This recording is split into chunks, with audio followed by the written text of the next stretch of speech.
Mahal ito. Yan. Kailangan nakaganyan na yan para hindi yung sand. Yan.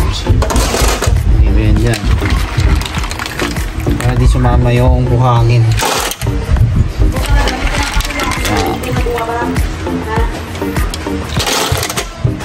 Fresh pa nga ito, naka-close yan. Naka-close yung ano yun.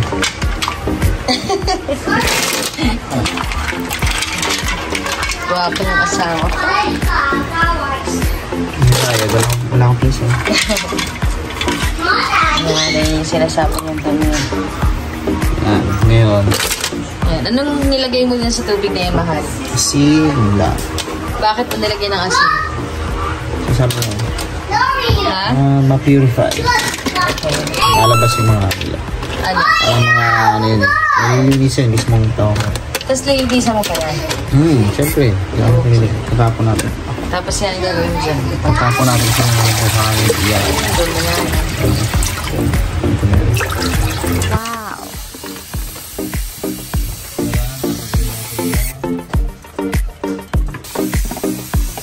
Mga buhangin.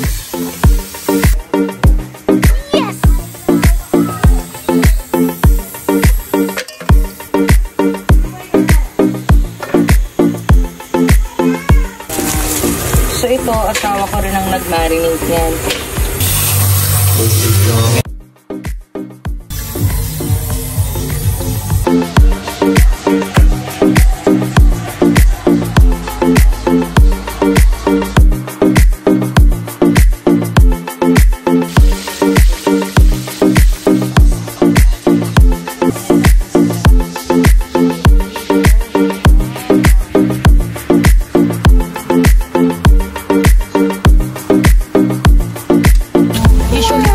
Ganito lang yung ginagawa.